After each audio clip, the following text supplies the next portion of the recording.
Hi everybody, welcome to The Graft. This is an episode about fatherhood and dad guilt. If you haven't listened to the previous episode where we were talking about, it's very similar for motherhood and mum guilt, we decided to separate these two. The conversation went on even further than what we anticipated, so we thought it was actually better to separate the podcast. So that's what we've done. So I hope you enjoy. Remember to subscribe and like. And we all look forward to hearing the feedback as soon as we can. Thanks very much. Hi, I'm Jess. Hi, I'm Mark. Welcome to The Graft.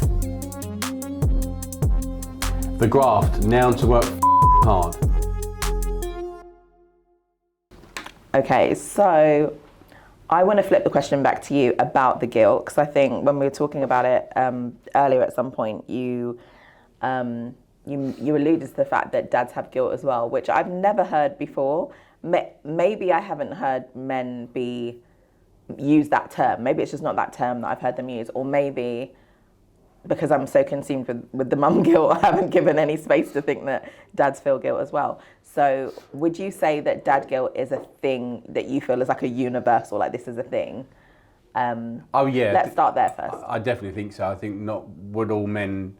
Some men would never admit that. I suppose, you know, we can be different to women in terms of our vulnerability and emotions and everything else, right? So, but I'm happy to say yes. But without doubt, I've suffered from dad guilt particularly when I started my business. Without doubt. So yeah, I think it's a definite thing. I would say that when I think about it, would be maybe when, you know, that work-life balance and it's, say, countering, let's say, more so on the work side, it comes roaring back, and it's probably very similar. I can only describe it for myself. Is that dad guilt? I would be thinking, say, for example, am I given enough time? When I'm there, am I being Present, dad, and am I being present, or am I just there in physical form but not actually there? I think that's probably the biggest dad guilt, is am I there enough, and when I'm there, am I being enough? Those are the two things. But where does it come from though? Because like for women, I feel like it comes from society, and then I feel like it comes from how we're raised. Like, I mean, in society, as being a woman, that's going to be your role one day, And for dads, you're kind of like, your role in society is to kind of be out of the house and be working and providing in that ye old sort of way. So when I say that in the context of, I guess, how society was built. Yeah. Not necessarily how it's running today. Well, but where does that come from within yourself then?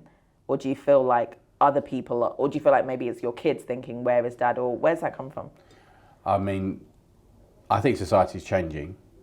I mean, if I compare myself to my dad and then my dad and my granddad, like, it's totally different. Yeah. A man today and a man 60 years ago, I think he's very, very different in many ways. I think that men are becoming more emotional, more vulnerable, I think. Do you think that's a good thing? Yes. I think they're more open and more honest because of it. And I'm looking at my children, and my children are like 22, 19 and 12, and I think I can definitely say maybe I've influenced that maybe. But yeah, no, I think that, I think maybe, like, I can only talk about myself, so it definitely is inbuilt me. I from a young age, always wanted to be a dad. Oh. So it wasn't something that I went through stages of growing up and then thought, oh, might be all right. I wanted to be a dad when I was like 5 or 6. That was what I wanted, and maybe it was because of my upbringing and my mum and dad and the safe environment and things, but I wanted to be a dad and wanted to be the best dad I could. I can actually remember when me and my wife now, when we were together at like 19, and we would have conversations about how would we handle a situation if we had children? What would happen if they did this? And we were talking about it then. So I've always wanted to be the best dad. I suppose because I was very, very fortunate, and still am, that I have an unbelievable dad that supports me. So I want to be the same to them. So maybe it comes from that. And when you weren't around, you felt like you're not fulfilling that. It's not just being around. I think it is accepted, as you said, that the man goes to work kind of thing, right? I think that is kind of accepted. And in our household anyway, we made the decision as a couple that that's how it was going to be. Right. So Julianne is very happy to be at home and dedicate her life. She always wanted to be a mum. Career-wise, she's not like you, right? That's not what she... If she went to work, she would have the mum guilt by the fact that she wasn't at home. Yeah. She was prepared to give all of that to her children, and I suppose wasn't as interested in yours and not losing yourself. And I suppose, can you lose yourself? Yes, but it's just a different personal opinion, right? So we agreed that as a couple, but then it absolutely it's not necessarily not being there. I think that's accepted, but it's actually when I'm there, am I being the best version that I can be? That's interesting. And I think you go through periods of saying, particularly as they get older and older, and life goes so fast, and I know I will literally go around and go, did I do a good job, or have I let them down in some way? So I will literally talk to myself that. Those thoughts come to me. But I think on reflection, I think I did a pretty good job, that I have a good relationship with my children. Would they turn around and say, Dad was never there? I don't think so. Nice, okay. I think they might turn around and go, Dad works really hard. And if I get a birthday card and a Christmas card, normally birthday cards now, they will always put, thank you so much for working so hard for us. That's one of the biggest messages that they would put on there each year. And someone's think, it's not like thank you for doing so much with me. And I think so. That's what it pings in my mind when I hear the thank you so much for all the work that you've and the life that you've provided.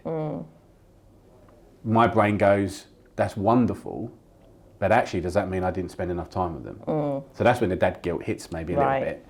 And then stuff like, just being there and, working, particularly when you're grafting or growing a business, sometimes you've got to put more hours in, and in the evenings and at weekends. You're constantly, I was, particularly in the early days, constantly working. So even when I was there, they could see me just on the computer.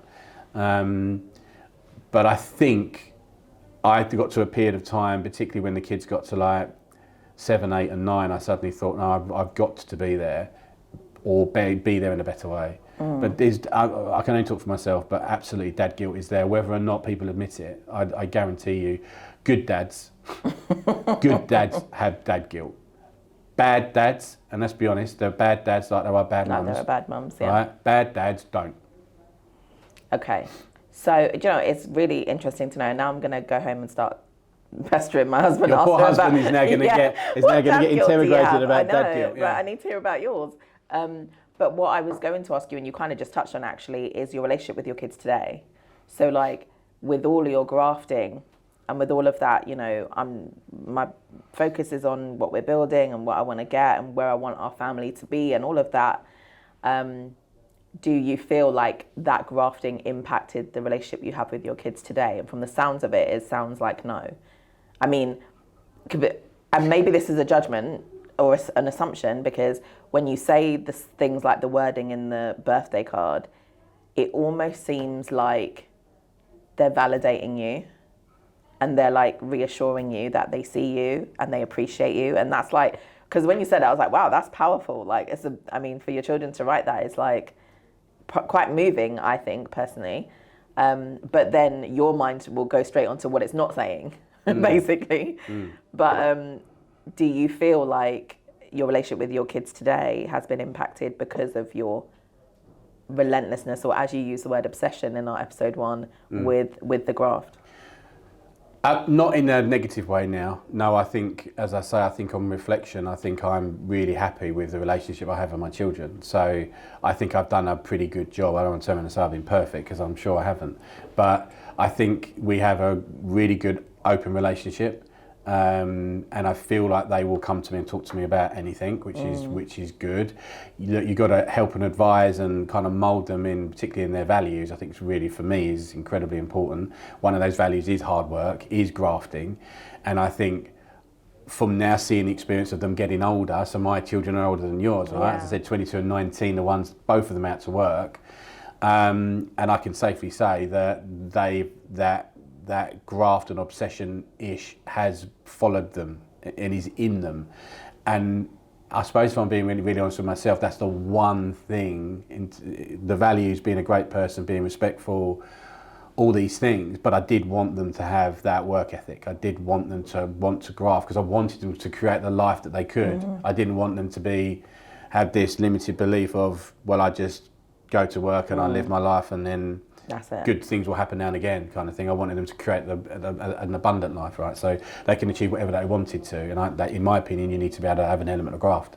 Yeah. And I can see it from experiences. You know, my 19-year-old now, I literally, as of last night, I went tennis with my 22-year-old. I left here in the office. I got home at 6:30. When I got in, my wife had gone to go and see a show up London. She'd done the dinner. She'd prepared the dinner. She put a lasagna on, but my son put it on at a certain time. I got back at 6:30. Dinner was on the table for my 22-year-old. I then did a little bit of work in between because my wife wasn't there. And then we went tennis together at 9 o'clock till 10 o'clock. And at 10 o'clock, I went and picked my 19-year-old up from the train station at 10:25, and he was coming back from work. Yeah. So he'd been at work from 8 o'clock in the morning and left work at 20 to 10. Yeah. That's not normal for a 19-year-old. But his performance that he's having, and he showed me emails last night from his bosses and his directors on how well he's doing, and I can't tell you how proud I am of him. Yeah. Because I don't think that's normal in a 19-year-old to do the level of work that he's doing. Now I have to balance that, and I have to try and bring him in. I feel a bit guilty because I've given him this ability to graft, and maybe he's going too far with it. So I sometimes feel I have to bring him back a little bit. But, but yeah, so I think that relationship is there. I think we go out. I've met them up for London, and we've gone for dinner together and stuff like that. So I feel like I've done a pretty good job of that. But it's not easy. I think them saying that to you is testament that you have, and obviously the fact that you're still present now. But I think clearly, mum and dad guilt is a thing, and we have it for different reasons. But ultimately, in the pursuit of the dream, when you're grafting and you're trying to build something incredible, you're going to have to learn how to navigate these relationships along the way. And, it's all about counterbalance, isn't it? Because there's no such thing as a balanced life. It's all counterbalance. And when you're at work, you're fully at work. When you're at home, you're fully at home. And you've got to practice that because that doesn't come naturally. You've got to allow yourself to move between one and the other. I mean, I know absolutely. Have I counterbalanced more towards work in my life? Yeah, absolutely. Have I looked after myself physically? No. Because I just go more to, I find that more enjoyable than going around the gym, right? So that's for me to work out now, right? That's just, that's as it was. I want to change that going forward. So, it's just making sure that when you're going through that process, you at least give time. Like even little bits. Like I'll give you an example. Like I used to think that if I was to give time to my son, and my youngest is 12, and let's say when he was 9, or kind of growing up, my dad guilt would make me go, well, I've got to spend a whole day with him. It's daddy day. And we used to do daddy day. What do you want to do today? It's a me and you day today. And we used to do elements of it. And I used to think I had to do that all the time. But actually, on reflection, just giving a half an hour or an hour of solid time with my youngest is enough. Yeah. He come up just before Christmas the other day, and me and my wife were sitting in the lounge, and he just said, can we play a board game? Because he's always on his PlayStation. And we went, yeah, sure, what game do you want to play? And he brought one down, and we did it. And we played 2 games, and it lasted for about 45 minutes. And he just packed it. I went, oh, great, thanks. And then he went back up on his PlayStation. But it's me thinking I've got to give 24 hours a day to my youngest. And I don't need to. Yeah. But I do need to give some time to him. And is there enough time in the day to do that for every single mum and dad out there for their children? The answer is 100%. Yeah. Just like there is to go to the gym every single day, really. All right. You can do it. We don't. I will sign up to the gym. No, I'm just saying that there is enough time to do it, and they don't need as much time as we think they do. And then when you do that, so when I did that, afterwards, do you know what happened? I got more dad guilt. Because I'm sitting there thinking, well, why don't I just go to him and say, do you want to do something for half an hour every single day? It switches around the other way. That's so funny. No, but it's interesting. We've all got experiences of that. And yeah, I guess thank you for being so honest as well.